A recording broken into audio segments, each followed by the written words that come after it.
Hey guys, welcome to my channel. I hope you're all doing very well. So I just watched How to Train Your Dragon. Let's talk about it.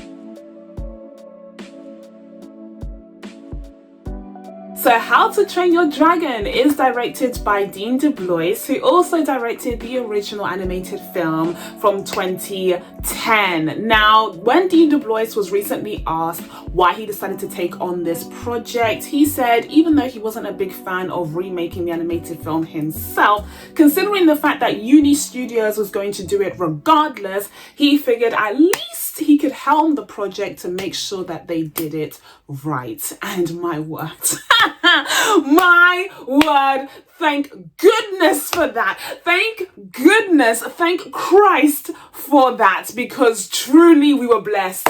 Truly we were rewarded for Dean DeBlois' efforts with a phenomenal outcome. But I'm getting ahead of myself. We have much to discuss here, but first off, let's start off with the story, because here you have a retelling of the iconic, incredible story of How to Train Your Dragon, which Dean DeBlois also wrote, mind you. The man is a genius, okay? And this story is, of course, about the Viking village of Berk, which happens to be frequented by a special kind of pest. We're not just talking about bugs. We're not just talking about snails. We are talking about big old dragons, big old mythical creatures that are constantly pestering and bugging the locals of Berk, who fight them off and have created a whole ritual, a whole custom and culture surrounding slaying dragons, their sworn enemies. There have been many losses on both sides, but at this point the losses against the dragons outweigh that of the people,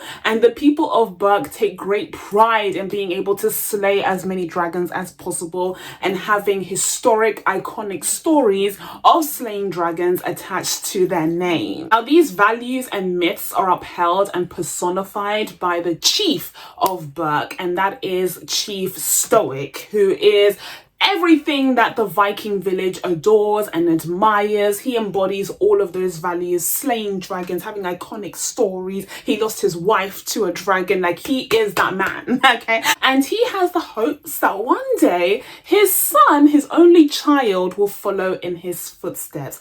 But unfortunately, unfortunately for him and everyone else in Berk, Hiccup isn't quite what his father wants him to be. Hiccup is young and awkward and pretty shy, and he doesn't embody those same values and strength that is valued in that Viking culture. But as the Vikings, including Stoic, go on a mission to try and find the famed dragon's nest, this gives Hiccup and a couple of other teenagers who are of age a chance to start their dragon training so that they can one day become as legendary as their fathers and their parents. And it's when Hiccup's father and some of the strongest, bravest warriors of Berk are gone that Hiccup wanders across the forest, okay, feeling bad and sorry for himself because he's not measuring up to what his father wants him to be. And that's when he stumbles across a famous, or should I say infamous, Night Fury. This is a dragon that no one has ever seen and lived to tell the tale. Very little is known about the Night Fury. They even have their dragon encyclopedia,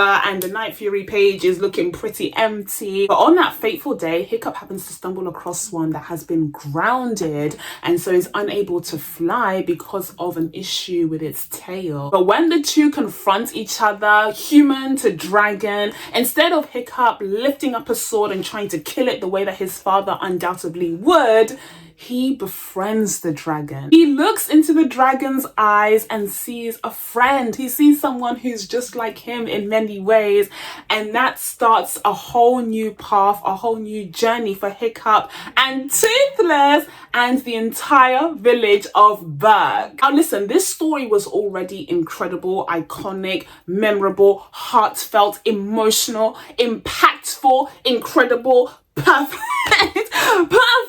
when it came out in 2010 in the animated film. Like, this story was already perfection. So it makes sense to me that they did not meddle. They didn't need to fiddle around. They didn't need to mess around with perfect. No, please. It makes perfect sense to me that they did a shot-by-shot remake of the original film. I know that this issue is much debated, okay, amongst cinephiles, amongst Disney fans and Disney haters alike, okay. I know that this is a hot topic. When you are doing a live action remake, if you must, do you go ahead and take the best bits of the original material and try to improve it, try to change it, you know, come at it from a different angle, or do you do a shot-by-shot remake? Despite what folks on the internet will insist until they're blue in the face, it seems as though the best performing live action remakes at the box office, okay, and with general audiences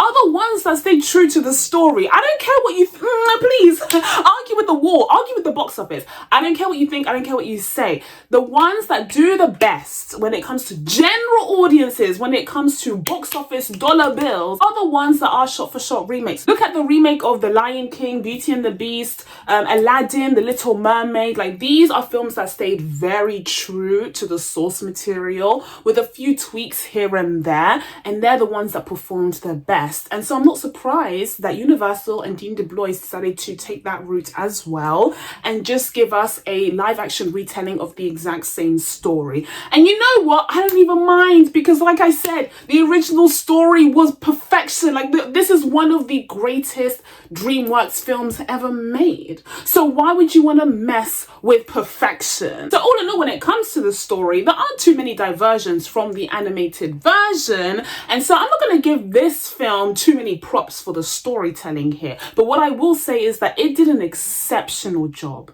of adapting that story to live action all around, but also including in the writing, because I do think there is a difference between writing for animation versus writing for live action, and Dean DeBlois definitely took this into account. The whole team completely understood that assignment. They were able to translate this into live action flawlessly. I was dumbfounded, because there were even moments where, oh my goodness, there were even moments where certain scenes, certain moments from the animated film were heightened in live action. Let's talk about it. They were actually improved. Do you know how rare it is for a live action remake to improve upon? Oh, wow. And the main scenes that come to mind here are, first of all, most of the scenes between Toothless and Hiccup. Like, they were heightened. They were improved in this live action version. You could feel the weight of this relationship, this friendship that was growing between animal and human. It was incredible to see, especially because, again, this is live action, and so you think it would be jarring because one of these creatures is mythical and doesn't exist, but actually it just felt so natural and it just felt so real, and you could really feel those emotions. And I think it's because of the breathing space that the script allowed for these moments, but also because of the performances. We'll talk about it, but yeah, those were heightened, particularly at the end where we got that moment where Hiccup has made the ultimate sacrifice. He was willing to give it all up, but Toothless saved him, and then he wakes up from everything that happened and he's back home in his room, except his two worlds have collided because now Toothless is in his room. First of all, as I'm saying this, the story was brilliant from the beginning. I really must emphasize, like, Dean DeBlois and co did the thing from the very beginning, so that definitely helps. But what really struck out to me is that in the live action version, they really emphasize the kind of pain and the sadness that Toothless feels at having lost his damn foot. Like, he is one of the few protagonists, particularly in like a family movie or animated film, who suffered a huge consequence of his major sacrifice of being the hero, and that consequence wasn't reversed. Like, it didn't go backwards in the sequel or in the third film. That's something that even Kingsman couldn't commit to, right? With Harry's eye, Hiccup remained an amputee for the entirety of that franchise, and that is just so freaking brilliant and iconic. But in this live action version, you really get to see the array of emotions that he goes through, from realizing, you know, what he's lost, you know, the sacrifice that he's made, but also the fact that this creature who has become his closest friend and ally and who saved him from certain death is now in his room. And that space used to represent the worlds that dragons were never allowed into, but that is the first inkling that things have changed in his life and in Burke as a whole. Ooh, guys! The script. Did this win Best Animated Feature the year that it came out? I bet you it didn't. I bet something Disney won, but man, it definitely deserved it because this film is just incredible. Now, another part of the story that was heightened in the live action version was the relationship between Hiccup and Astrid. Oh my goodness, my babies! This might be one of the greatest love stories ever told in an animated franchise. Actually, let's wake it up, okay? But Hiccup and Astrid, you know, coming together, it was really well done. Astrid has that recurring line where she hits Hiccup or pinches him or slaps him or whatever. And she's like, that was for, you know, messing around, breaking the rules, not listening to me. And then she'll like, you know, hug him or give him a peck on the cheek or full on lips. And she says, you know, that's for everything else. And they did it 3 times in the film, which again kind of solidifies it as a sort of ongoing joke between them. And I thought that was brilliant. Again, original scripts already had this on lock, but it was just heightened by this live action version. But also what we got to see in the live action is that kind of tenuous relationship and friendship developing between Astrid and Toothless, because when they go on that magic carpet ride, you could see Astrid, you know, warming up to Toothless, realizing just how magical and brilliant and fantastical this whole situation is, and that maybe dragons don't need to be considered and seen as the enemies of the people of Berk, as they have been for generations. So that transition, I think, was a lot smoother in the live action version. And again, that speaks to the brilliant efforts of everyone on the team to try and translate this already brilliant script from the original animated film to live action. Now, moving away from the story, before we get into the characters, I also wanted to touch on some of the more technical aspects that allowed this film to really be brought to life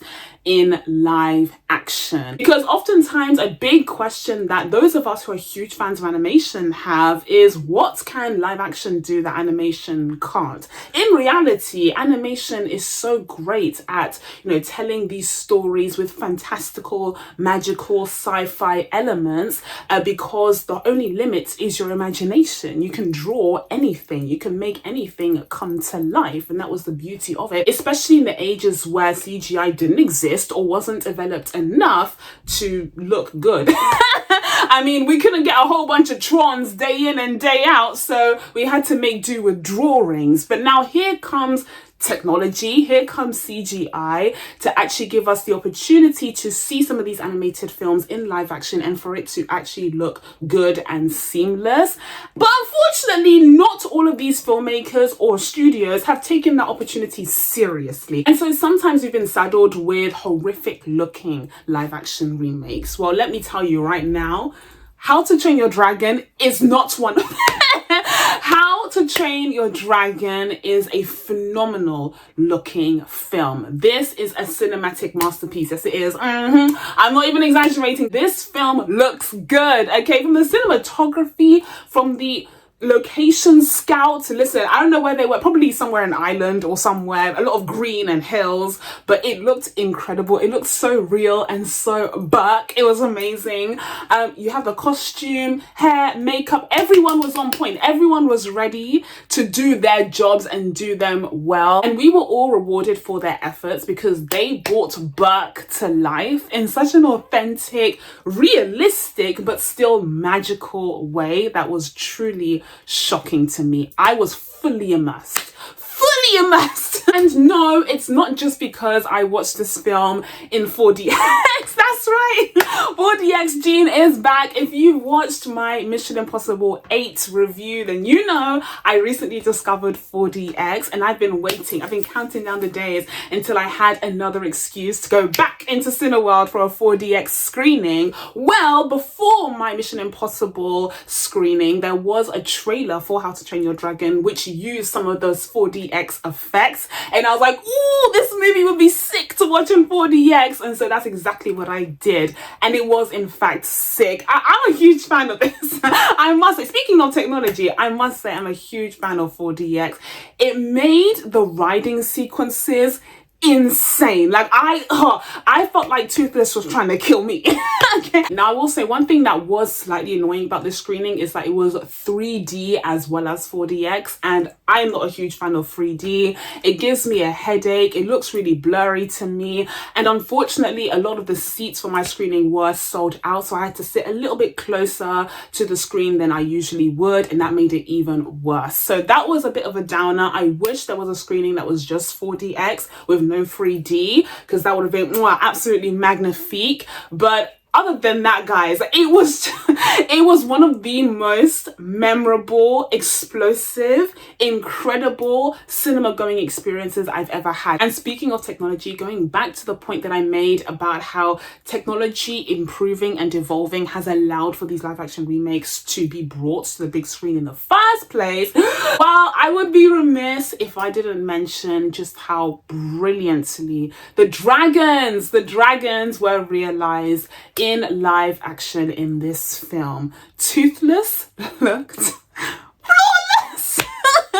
Toothless, guys, let's be so serious right now. Toothless looked flawless. Toothless is real.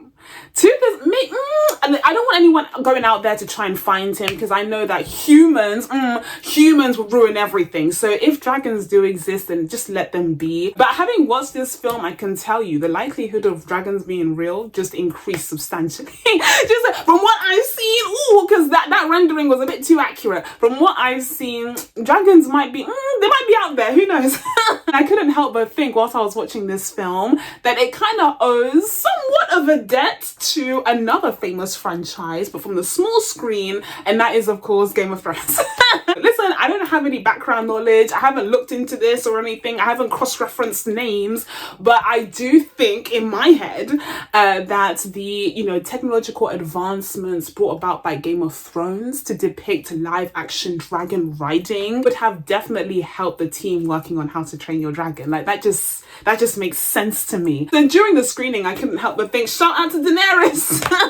Shout out to the mother of dragons, because she's low-key Hiccup's mum right now. Like, she is low-key the reason why a lot of this looks so good. Now, I just want to round out my praise of the production and special effects and CGI and everything by saying that you can tell this film was intended to be seen on a big ass screen. Ooh, let's talk about it, okay? You can tell that this film was intended to be enjoyed in the cinema. I mean, there are a lot of posters touting this, saying that it was filmed for IMAX, but you can absolutely tell that they wanted this to be such an immersive, visually stunning and invigorating experience for theatre goers. It makes a huge, colossal difference when filmmakers and studios have that intention in mind. And you want to see what happens when they don't? Well, you don't need to go too far, because we have another live action remake that is also centered on a character that was created by Dean DeBlois and Chris Saunders, funnily enough,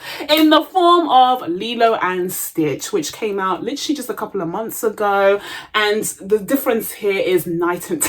The difference is night and day. Guys, Lilo and Stitch was intended to be released on Disney Plus. It wasn't even a theatrical release, and it looks that way, and it feels that way, okay? It doesn't feel like a big momentous film. It was just kind of thrown in cinemas when Disney realized that they could actually make a quick buck off of this incredibly iconic film and character, and that's exactly what they did. This film has been raking in the dollar bills, and it kind of drives me mad, because it really doesn't deserve it. It really doesn't deserve it, and it sends out the wrong message to this freaking studio. But I digress. That's a whole story for a different video. But then here comes How to Train Your Dragon, which again is centered on another Chris Saunders, Dean DeBlois character in the form of Toothless, and it's just incredible. Like, it is the total opposite here, to the point where I even had to look up the budget for this film, because I was like, okay, it looks incredible, it feels amazing, this is a masterpiece. How much did it cost though? Because things like that tend to have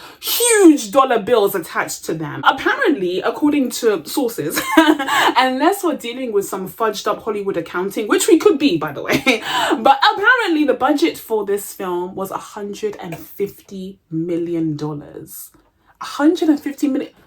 We are talking about a filmmaker who squeezed out every single cent of that budget and threw it onto the screen. You can see every single bit of it. There's no embezzling here. You can see how they spent that money. And just for comparison, in case I haven't contextualized this adequately, let's go back to Disney's Lilo and Stitch. The Lilo and Stitch remake, which was supposed to be sent straight to Disney Plus to be a boon to that platform. Yeah, that film cost 100 million to make. 100 million, which is super cheap, but makes sense considering it was originally supposed to be a streaming movie. 100 million. For 50 million more, Dean DeBlois and Uni Studios got How to Train Your... Wow! Again, unless there's some Hollywood accounting afoot, which it could be, you know, it could be on both sides, really. But if those are the real numbers, then I am genuinely shook. I am genuinely surprised because How to Train Your Dragon looks like it costs 5 times more than Lilo and Stitch. And I hope, in my hope of hopes, that this film makes 5 times more than Lilo and Stitch at the box office, because the 2020s have had this extremely disappointing trend of brilliant, amazing, phenomenal films underperforming at the box office. I really hope that's not the case for How to Train Your Dragon. It is a recognized IP and one of DreamWorks' most successful and consistently brilliant franchises. So it does absolutely stand a chance of making money at the box office.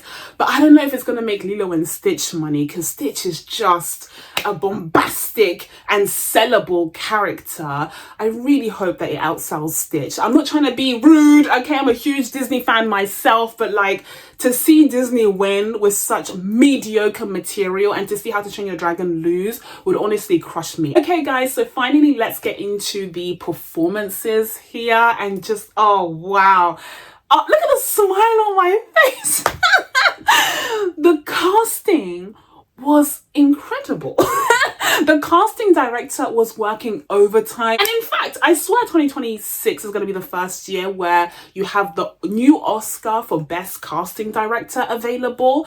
If Hollywood was being serious, they're not serious ever. But if Hollywood was a serious industry and if the Oscars were a serious body, they would absolutely nominate the casting director for How to Train Your Dragon, because they hit the spot with each and every character. You know how amazing that is? You know how whatever. First of all, huge shout out and standing ovation to none other than Mason Thames, who is our live action Hiccup. He knocked it out of the park. Again, as amazing and incredible and perfect as the original animated film is, there are certain things that perhaps were a little bit lost or weren't emphasized enough in the original film that get amped up to an 11 in this live action version, and that especially is the emotional beats, because here you have live action characters who are really able to sell those with their acting, and Mason Thames absolutely delivers on that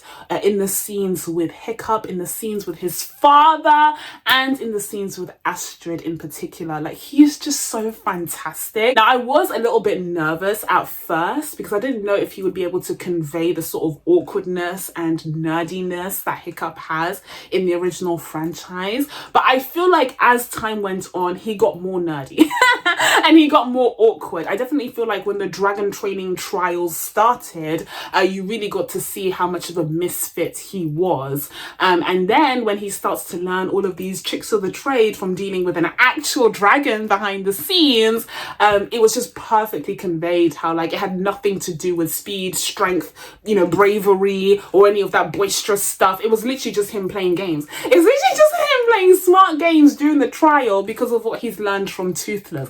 Oh, it was brilliant. He was brilliant. Perfect casting. The fact that it is an unknown who's just kind of stood here in this role and made it his own is such an accomplishment. Like I said, the casting director absolutely deserves an Oscar for this, but they won't get one because this industry doesn't take films like this seriously. Next up, we have Nico Parker as Astrid. She was also phenomenal. She was literally impeccable. I listen, I know that people have been talking. People always talk. Like, I've been doing this for a very long time now. I've noticed that people always I've noticed notice that people always talk when you have a lick of melanin in you, when you have a lick of something that's not white in you, people are always gonna gab. But I don't want to make her performance, her presence in the live action version of this franchise all about the haters, because they're just insignificant and they decide to go back to a time that will never be returning. So we move on and we press on. I think Nico was fantastic as Astrid. Again, she did a really good job of setting the chemistry that Astrid and Hiccup have, especially as you go down the line in the story. Like I said, it's one of the most heartwarming and realistic young love stories that we've seen in an animated franchise, and the two sold it really well. They had great chemistry together, but it's particularly Astrid who kind of leads on that, as she does with everything. And so, you know, big props to her for selling that chemistry. And also another huge part of Astrid's storyline is the fact that she's had to work for everything that she has. She has to work 10 times harder than everyone else in that village because she doesn't come from an acclaimed bloodline the way that Hiccup does. And I find it interesting how it's just an assumed, like, well-known fact that Astrid will likely ascend to be the new chief of the village, rather than assuming that Hiccup will because he is the son of the current chief. But you see very quickly how she's earned that. She has the perfect balance of bravery and speed and strength and technique, but also cleverness. She's also very smart. She's well read up on the books. You know, you have some members of their ragtag team who, you know, have the first but not the latter, but she's been doing both. And she also has a huge respect and reverence even for their culture and their ancestry, and also the chief, their leader. Like, she respects all of that and takes all of that very seriously. And this is something that this film did an extraordinary job of conveying. And it really shows why they butt heads on certain matters. But when she is convinced by Hiccup's cause, it makes it for even more of a momentous occasion, because you can see how big of a deal that shift is. And then next up, you have Gerard Butler in the best role of his entire career. I'm so freaking serious. Gerard Butler was sensational as Stoic. Now, he is actually, I think, the only carryover from the animated franchise, because he also voiced Stoic in those films. But he was just such perfect casting that, like, how can you even replace him? Like, he's just perfection. He's perfection in terms of voice only and also physically, although they transformed him immensely for this role. But he was so brilliant. The scenes that he had with Hiccup were amazing. There's this particularly incredible scene where they're just sitting next to each other. Stoic has heard about the great reputation that Hiccup has built when he was absent on this mission to find the dragon's nest, and he's just like really proud of his son and really happy for him, but also doesn't really know how to talk to him still. So they just have this non-conversation in silence. Absolute perfection, absolutely brilliant. Gerard Butler just plays this so phenomenally well, and we've seen in these live action remakes, or really like any 4-quadrant franchise, that these, you know, incredibly well established older actors will join in to get a quick paycheck, or maybe because their kids ask them to, right? And they'll be good, like they'll be fine, they'll be decent, but they won't like try too hard. But in the case of How to Train Your Dragon, you could tell that like Gerard Butler was dead serious, dead ass about this role. He fully committed, and we won as an audience for that, because he was absolutely perfection here. And across the board, the iconic supporting characters from this film are cast so brilliantly well. But some standouts to me would be Nick Frost as Gobber the Belch, okay, who is the blacksmith, and you know, Hiccup works very closely under him. What's also great about Gobber is that he's close friends with Stoic. He's close friends with the chief, and I think that's really highlighted here, where they have their fun little conversations, and Stoic is able to express some of the concerns and worries that he has about his son to his best friend, which I think is amazing. One of the best depiction of older male friendship that we've seen in like any franchise. This film is so excellent. And another standout to me would be Gabriel Howell, who portrays Snotlout, and his father, who is played by Peter Serafinowicz. That is perfect. That is such perfect casting. When I saw Gabriel Howell, I said, did they take the drawing and bring it to life? Like, that is crazy perfect casting. Again, there are some people who insist that every single live action remake needs to have actors who look exactly like the animated counterparts. I don't think that's the case, but casting decisions like this, okay, with Gabriel Howell as Slotlout, yeah, that's for those purists, because he really did look exactly like the animated character. And these supporting actors not only looked the part, but they played the part so well, and it was so wonderful to see them come together as a team at the end and ride their own dragons. Like, it was an amazing moment, and for the most part it did feel earned. I will say that the kind of friendship side of things when it comes to Hiccup's storyline did feel a little bit rushed, because there's so much of a focus between Hiccup and Toothless that we don't really have a lot of room for the developing friendship between Hiccup and the group of kids that he also has to do dragon training with. But so much of the story is done right, and the pacing for the most part is so correct and on point that it didn't bother me too much, but it is something that I noted. So listen guys, all in all, this is it. I truly believe we have a new entry into the Mount Rushmore of live action remakes, and the fact that this is Universal Studios' very first attempt at this endeavor, okay, this cursed Hollywood experiment that so many people hate, but I for one don't mind and take it film for film. That is truly shocking and incredible, but not all too surprising when you consider that the creative minds behind the original film were very much involved here as well. Huge props to Dean DeBlois for taking charge of this project that is clearly so important to him, and now he's been able to manifest it brilliantly, both in animation and also live action. And so with all of that being said guys, I'm going to be giving How to Train Your Dragon a 9 out of 10. Oh, it's almost perfect. I can't fault it. So that's it from me guys. Now that I told you guys my thoughts on How to Train Your Dragon, it's time for you guys to let me know what you thought of this movie down in the comments below. Please be sure to subscribe to catch new videos coming up. Thank you guys so much for watching. I really appreciate it, and I'll see you in the next one. Bye.